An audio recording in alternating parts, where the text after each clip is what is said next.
जो मुलाकात हुई खान साहब से, तो क्या सर डिस्कस हुआ सर मुलाकात?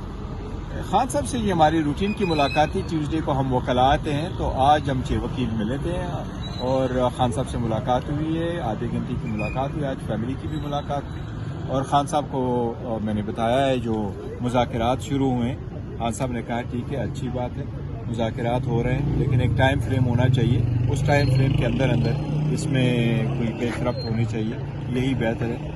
क्या तवक्को रखेगी टाइम फ्रेम से? क्या मतलब नहीं, टाइम फ्रेम हमने पहले भी कहा था कि जो टाइम फ्रेम हम एक्सपेक्ट कर रहे हैं वो यही कि जी जल्द से जल्द जितने भी हमारे मुतालिबात है, 2 मेजर मुतालिबात है और बड़े जायज़ मुतालिबात है, उस पर कोई पेशरफ्त होनी चाहिए। और सर जो इंटरनेशनल डेवलपमेंट हो रही है रिसेंट, उनके बारे में कोई बात वगैरह हुई? नहीं, इंटरनेशनल हमने डिस्कस नहीं किया। अलबत्ता खान साहब की हिदायत यही है कि जो पाकिस्तान की फॉरेन पॉलिसी रिलेटेड है या फॉरेन वर्ल्ड से रिलेटेड है, उस पर आम लोग कोई बात नहीं करेंगे, उस पर कोई बात नहीं करेंगे सिवाय चेयरमैन, सेक्रेटरी जनरल और इंफॉर्मेशन सर। यूरोपियन यूनियन और अमेरिका के साथ जो भी है उस पर ये 3 लोग बात करेंगे, बाकी नहीं। गौहर साहब, ये मुतालबा था खान साहब का कि अगर मुज़ाकरात शुरू होते हैं तो सिविल नाफरमानी की तहरीक हम वापस लेंगे।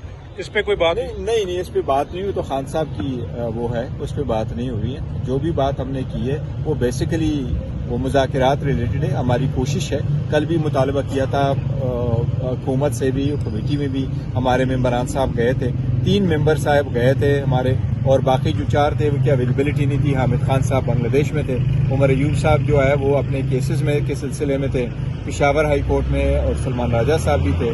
इसलिए हमने स्पीकर साहब को पहले ही बता दिया था कि उनकी अवेलेबिलिटी परसों नहीं होगी।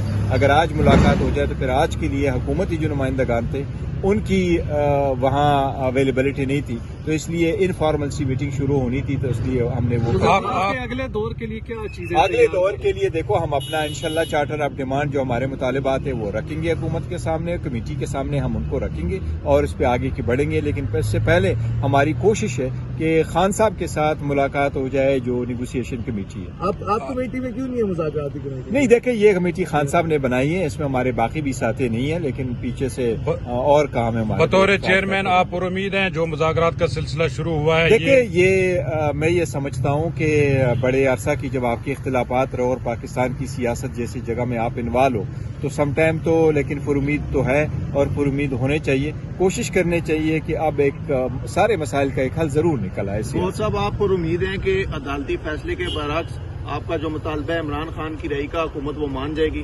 देखिए, ये खान साहब के पास जितने भी केसेस बने वो सारे सियासी हैं और पॉलिटिकल नोयत की केसेस है, और जितने भी केसेस थे वो सब में खान साहब की वो बेल हो चुकी है।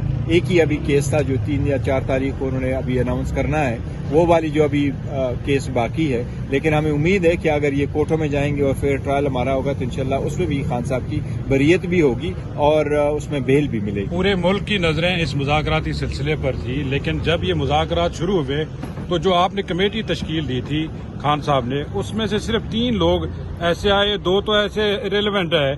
असद कैसर साहब ही तकरीबन पार्टी की नुमाइंदगी कर रहे थे, तो बाकी लोग क्यों नहीं आए? नहीं, देखो, मैंने जिस तरह पहले अर्ज किया कि ये बात बिल्कुल नहीं है कि हमारे मेंबर आना नहीं चाह रहे थे या उनकी रिजर्वेशन है, उसमें अली अमीन साहब शिरकत नहीं कर सके। द रीजन बीइंग कि एपेक्स कमेटी की वहां बुलाई थी और उसकी कैबिनेट की मीटिंग उस वक्त हो रही थी, जो उसके हमने स्पीकर साहब को आगाह कर लिया था। उमर साहब अपने बेल की मजबूरी की वजह से पेशावर हाई कोर्ट में सदर साहब के साथ वहां मौजूद थे। सलमान राजा साहब भी अपने केसेस के सिलसिले में वहां मौजूद थे, और हामिद खान साहब जो है वो बांग्लादेश में थे, इसलिए ये 4 शिरकत कर ही नहीं सकते। अब 2 तारीख को इंशाल्लाह ताला ये सारे लोग मौजूद होंगे और इंशाल्लाह हम डिमांड जो है वो भी इन राइटिंग सबमिट करेंगे और उम्मीद रखते हैं कि इंशाल्लाह ताला एक नतीजा-खेज किस्म की ये प्रोसीडिंग्स आगे बढ़ेगी अगर सब ने मिलकर के ना इसका हल निकालना। Thank you.